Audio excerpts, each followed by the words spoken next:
السلام عليكم ورحمة الله وبركاته. نتابع الجزء آه الآخر، الجزء الثاني من السؤال الخامس، وهو حل المتباينات التربيعية بمتغير واحد. وكما نلاحظ هذا السؤال يبدأ من رقم 19 إلى 44. الآن سنبدأ بحل السؤال 32، وهي مسألة التصنيع. يصنع الصندوق دائما لإنشاء أو تصنيع الصندوق. نقوم بقص الجوانب، من الجوانب الأربعة نقص مربعات فنحصل على الصندوق. أيلين، إذا كان حجمه 4x تربيع ناقص 4x زائد 256، هذا يمثل الحجم. هذه المعادلة التي تمثل الحجم طبعا لا يمكن أن تكون مع الأربعة، يجب أن يكون هنا المربع المقصوص. هذا المربع المقصوص يجب أن يكون ليس 4 وإنما 16. إذا يجب هنا خطأ، الأربعة يجب أن تكون 16 حتى يتوافق مع هذه المعادلة. طبعا بالنسبة لهذه المعادلة نحصل عليها من الحجم، وهو طول بعرض بارتفاع، ولكن الآن معطى فلا داعي لكتابتها. الآن المطلوب أوجد x، وهي بعد الورق الأصلي، بعد الصندوق، الورق المقول الأصلي الذي تم صناعة الصندوق منه. هذه الإكس ليكون الحجم لا يتجاوز 750. إذن الحجم لا يتجاوز 750، يعني أصغر أو يساوي 750. إذن نكتب 4x تربيع ناقص 64، هذه المعادلة هي التي تمثل الحجم، 256 لا يتجاوز 750، يعني أصغر أو يساوي 750. الآن بإدخال 750 إلى الطرف الأول فتصبح المعادلة 4x تربيع ناقص 64x زائد 256 ناقص 750، ويبقى في الطرف الآخر صفر. 256 ناقص 750 بالآلة الحاسبة، إذا 256 ناقص 750 يساوي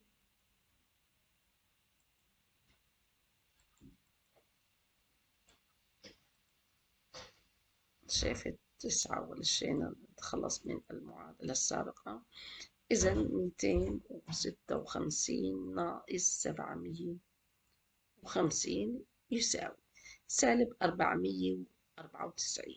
إذا سالب 494. إذا هنا الناتج سالب 494 أصغر أو تساوي الصفر. وهنا لدينا 4x تربيع ناقص 64x. هذه المعادلة الآن نأخذ المعادلة فقط، 4x تربيع ناقص 64x ناقص 494 نجعلها تساوي الصفر. نقوم بحلها باستخدام الآلة الحاسبة كما قلنا، مود مع 5 3 يساوي. الآن نضع الثوابت، و A هنا 4 يساوي B هي سالب 64 يساوي، و C سالب 4 يساوي. الآن نضغط يساوي فنحصل على x1، نضغط على SD حتى نحصل عليه بشكل 10. إذا 21.69. إذا x1 21.69. x2 تساوي، بالآلة الحاسبة نضغط مرة أخرى يساوي، فنحصل على هذا العدد ب SD. إذا سالب 5.69. سالب 5.69. طبعا هي x تدل على البعد الورق المقوى. فإذا كانت x 21 تكون قيمة موجبة مقبولة، تكون مقبولة.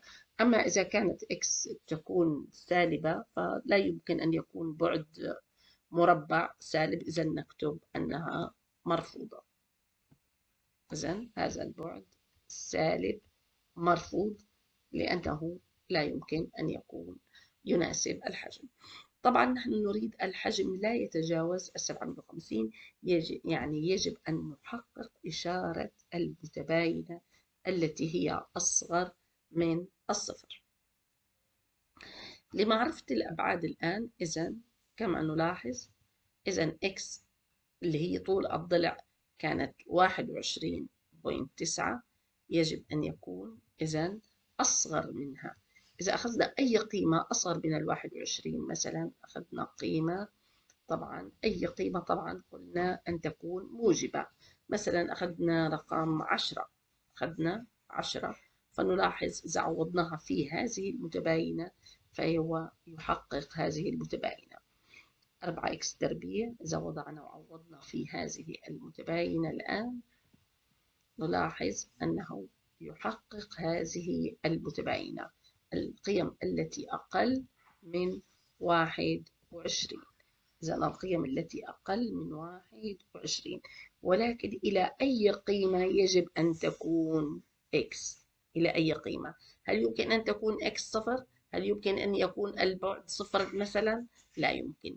هل يمكن أن يكون البعد 2 مثلا؟ لو كان البعد 2 x2، هل يمكن أن نقص من الجوانب مربع طوله 4؟ طبعا مساحة المربع كما قلنا يجب أن تكون 16، لا يمكن أن تكون 4. هنا الأربعة خطأ. إذا كان مربع 16 يعني سيقص من هنا 4 وطول الضلع المربع 4. فإذا كانت 2 هل يمكن، إذا كانت الورقة x 2 هل يمكن أن نقص مربع طوله 4؟ لا يمكن. إذا أقل قيمة يجب أن نقص يكون هو عبارة عن طول الضلع، أقل قيمة يجب أن تكون 8. لماذا 8؟ لأنه لو كانت 8 فسنستطيع أن نقص هنا 4 وهنا 4. إذا أقل قيمة 8. إذا أصبحت x إذن بين من ومن؟ بين 8 وال21، من 8 إلى 21. إذا نكتب x أصغر من 21.9، أصغر أو تساوي، وأكبر أو تساوي 8، ويجب أن تكون أكبر تماما من 8 حتى نستطيع أن نقص 4 من المربعات. إذن هذه هي قيم x التي يجب أن نحصل عليها حتى يكون حجم الصندوق لا يتجاوز 750. الآن سنبدأ بحل متباينة جبرية. طبعا هنا كاتبين حل معادلة جبريا، وكما نلاحظ هنا يوجد إشارة المتباينات، لذلك نصحح ونكتب الحل المتباينة جبريا. نبدأ بحل السؤال 33 جبريا، يعني الرسم البياني غير موجود هنا، فنحن نقوم أولا بإصلاح المتباينة. نضع جميع الحدود في طرف واحد، x تربيع ناقص 9x، بنقل 20 إلى الطرف الآخر تصبح موجب 20 وأصغر، يبقى في الطرف الثاني صفر. الآن باستخدام الآلة الحاسبة نوجد حلول المعادلة x تربيع ناقص 9x زائد 20، بدل الأصغر نضع يساوي صفر. بحلها بالآلة الحاسبة لمعرفة الأصفار المقابلة لهذه المعادلة. ال A هنا 1، إذا أول شيء مود 5 3. الآن نضع 1 يساوي سالب 9 يساوي 20 يساوي. الآن نضغط يساوي فنحصل على الإكس الأولى 5 والإكس الثاني 4. إذا x1 تساوي 5 وx2 تساوي 4.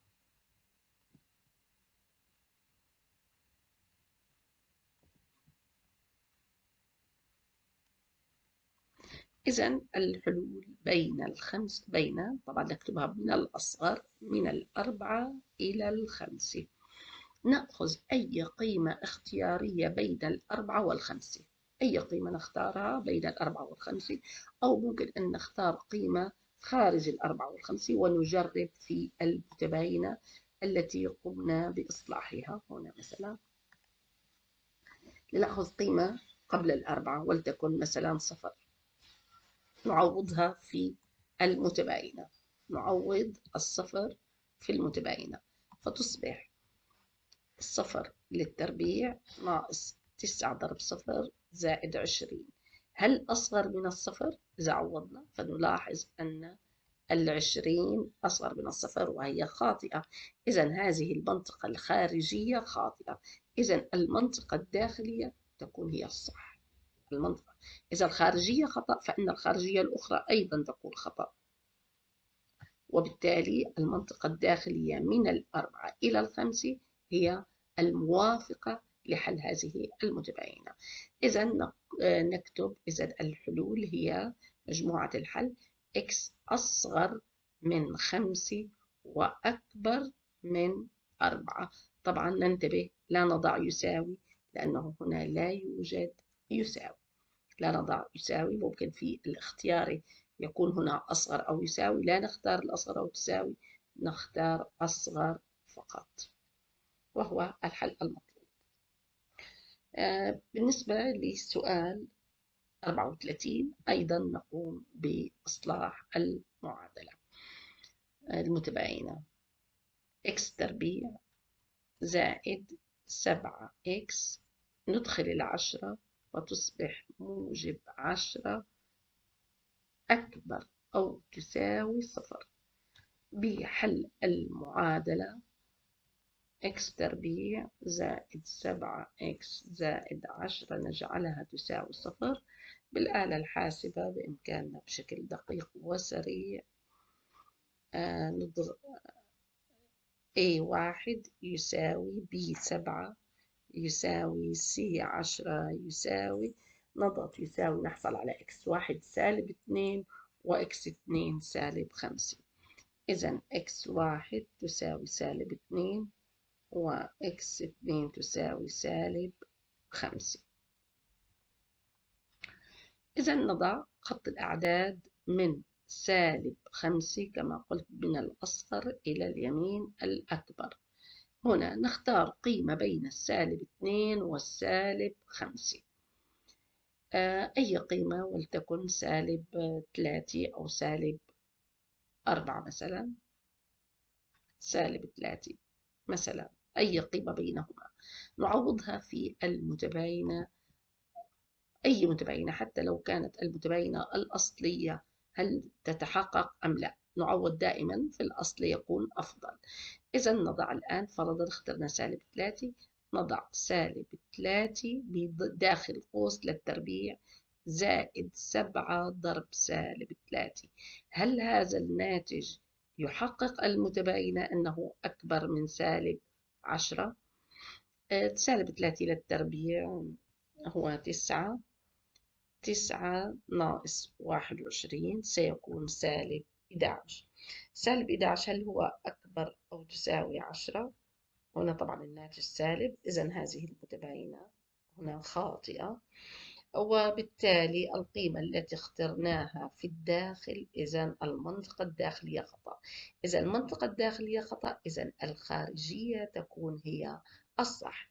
إذا الحل يكون في هذه المنطقة وفي هذه المنطقة. إذا الحل هنا وهنا. إذا نكتب الحل بالشكل التالي: x ستكون إذا في هذه المنطقة x أكبر أو تساوي سالب 2، ونضع يساوي لأنه هنا لدينا يساوي، أو x أصغر من جهة اليسار x أصغر أو تساوي سالب 5، وهو المطلوب. طبعا لو بالامتحان أعطينا الاختيارات فبإمكاننا أن نجرب بالقيم التي معطى. مثلا هنا x أكبر من -2، نأخذ قيمة أكبر من -2 ولتكن -1، نعوضها هنا، هل حققتها؟ نأخذ قيمة هنا، هل حققتها؟ إذا بإمكاننا أن نجرب بالحلول المعطى. بالنسبة لحل سؤال 35 أيضا نقوم بترتيب المعادلة، ننقل 2 إلى أطراف الإكس تربيع، إذا تصبح بهذا الشكل. إذا نقلنا 2 يبقى 0، يبقى هنا إكس تربيع ناقص إكس ناقص 2. وحتى تكون واضحة بشكل أفضل نضع هذا الجزء في اليمين، فيصبح إكس تربيع ناقص إكس ناقص 2. ما هذا القسم أصغر، هذا الجزء أصغر من الصفر. نضع الآن إكس تربيع ناقص إكس ناقص 2 يساوي 0. بحلها بالآلة الحاسبة ال A 1 يساوي ال B -1 يساوي ال C -2 يساوي. نضغط يساوي، نلاحظ أن x1 تساوي 2 وx2 -1. إذا x1 تساوي 2 وx2 تساوي -1.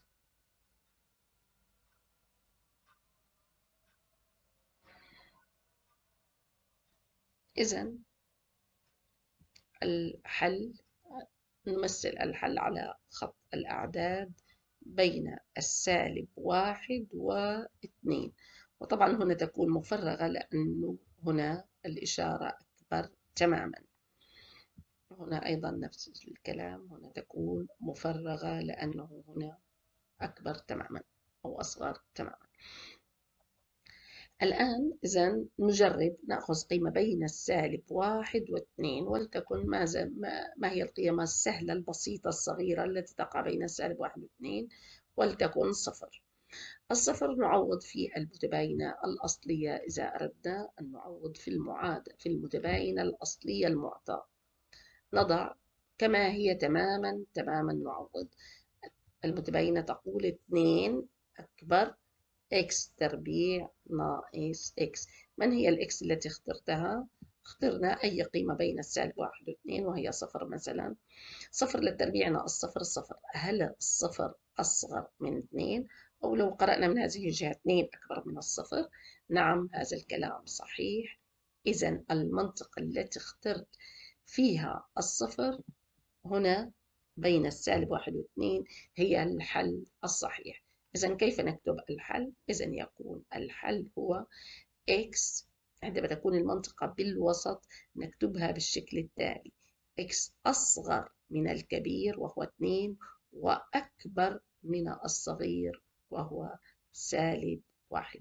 هذا هو الحل، وتمنياتي لكم بالتوفيق، ونلتقي في الجزء القادم إن شاء الله.